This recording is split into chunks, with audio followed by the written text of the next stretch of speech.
La personne que vous voyez derrière moi, c'est mon père, Gilles. Au moment où ce film-là a été pris, il avait à peu près 16 ans. Il est filmé par son grand-père, donc mon arrière-grand-père Gaston.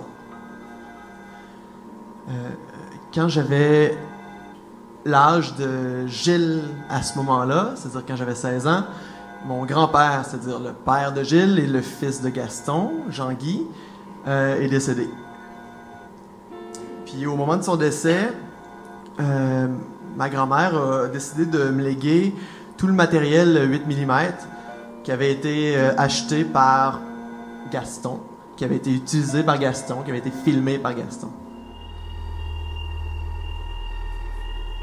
Donc, j'ai 16 ans et je m'enferme dans ma chambre, dans le sous-sol, et j'écoute ces 4 heures de rush-là quand j'arrive de l'école. Pas tout en même temps parce que c'est saturant. On devient assez saturé de voir tout le temps les mêmes affaires. Parce qu'il y a trois choses qui reviennent relativement souvent, puis je pense qu'on peut tout classer dans ces 3 choses-là. Des bébés, des vacances, puis des parties de famille. Mais tu sais, je me dis, c'est peut-être parce que quand il filmait, il disait « Faut faire quelque chose! Faut faire quelque chose! Vite! Vite! Un bec! Un bec! Un bec! » Puis là, on a 15 secondes pour filmer le bec. Puis, ben, tu sais, fait que bref, on se retrouve avec beaucoup de becs comme ça. Mais, tu sais, en même temps, ça a vraiment l'air d'une famille unie, tu sais. Puis je me dis, tu sais, dans mes parties de famille de Ricard, tu sais, il me semble qu'on s'embrasse pas de même autant, tu sais. Puis là, vous voyez, ça, c'est l'autre affaire. C'est les becs intergénérationnels. Sur la bouche, là. Bang, bang, ça c'est mon père. 2 becs sur la bouche. L'autre affaire, c'est que ça arrive vraiment souvent où est-ce qu'on retrouve des choses comme ça dans le milieu. Puis là, ça c'est comme... L'attention est pas sur les gens. Hein. On filme les objets, puis on fait des panoramiques sur le mobilier. C'est un beau rideau. Tu sais, je sais que ma grand-mère me parlait beaucoup des objets, puis tu sais, je me dis, ah, ok, c'est ça, tu sais. Puis mon arrière-grand-père puis mon grand-père étaient bijoutiers. Fait que là, je fais comme, ok, tu sais, ouais, on est une famille de petits bourgeois, tu sais, c'est comme normal. Les objets, ça faisait partie comme du... Ben, on arrive à quelque part, on arrive à une certaine notoriété.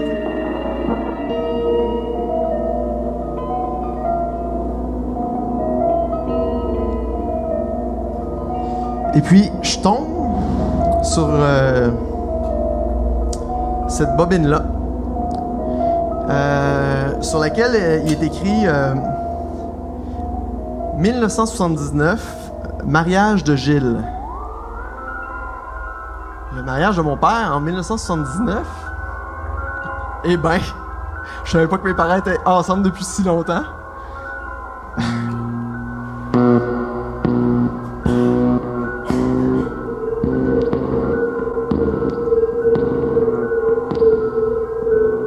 Justement, là, présentement, on voit ma grand-mère.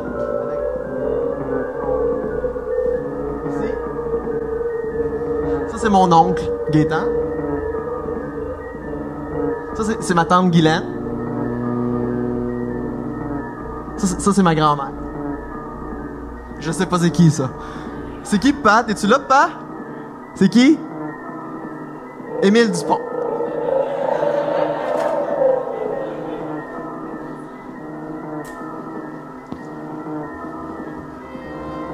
Donc, là, on voit mal, mais c'est mon père qui sort ici. C'est sous-exposé. Encore la caméra qui fait pas sa job.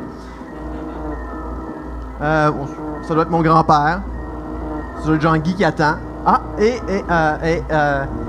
ben c'est ça, c'est pas ma mère.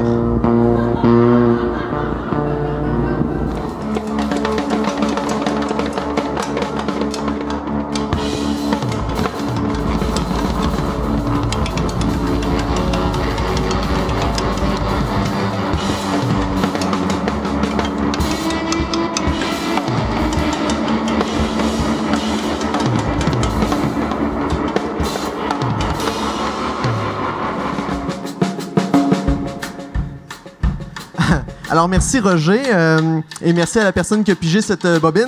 Donc, c'est du Kodachrome de deuxième génération qui sont à peu près les meilleures pellicules qu'on peut avoir. Encore aujourd'hui, là, ils ont gardé leur couleur habituellement, mais tout dépend de comment ça a été filmé. Alors, sur la pochette, on a... ça appartenait à Romain Coutu qui habitait sur la rue Galiné, à Montréal. C'est la bobine numéro 4. Et j'ai des informations ici derrière. C'est marqué Luc Armé et Saint-Marc-Justine. Nous allons vérifier.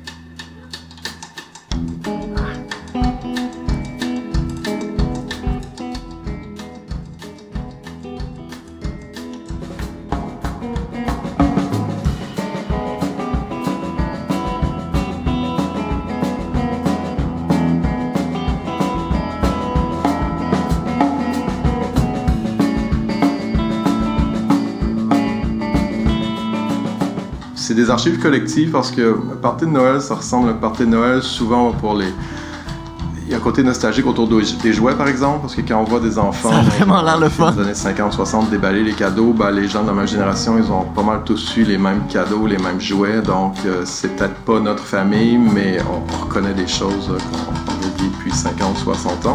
C'est utilisé aussi pour les voyages, puis au Québec, à peu près dans la plupart...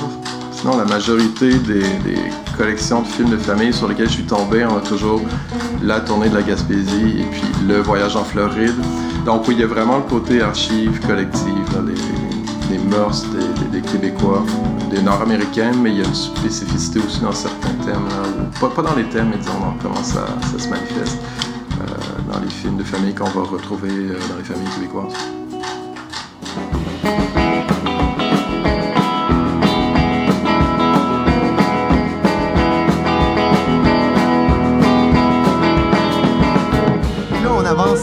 Comme ça sur la route la nuit.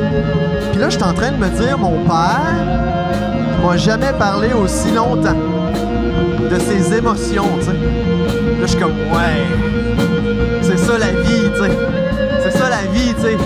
Là, on parle comme ça depuis 3 heures en regardant en avant, puis en se disant qu'est-ce qui est arrivé, puis comment qu'on s'est senti, puis comment qu'on fait ça, puis comment que ça c'est de même. Là, je suis comme, c'est ça une relation, c'est comme ça que je veux vivre, tu sais. Puis là, je me dis, tu sais, faut qu'on refasse ça, tu sais. Puis là, ben, au fil des années, on a refait ça.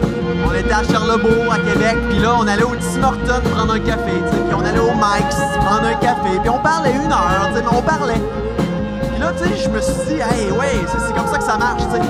Puis là, plus tard, quand j'ai fait mon premier film sur mon frère, ben, quand mon père a regardé mon premier film, ben, il a pleuré. Mon père a pleuré, puis après ça, toutes les fois où il l'a regardé, il a pleuré. Puis là, je suis sûr qu'il a pleuré encore ce soir, même s'il a vu le show la première fois qu'on l'a fait.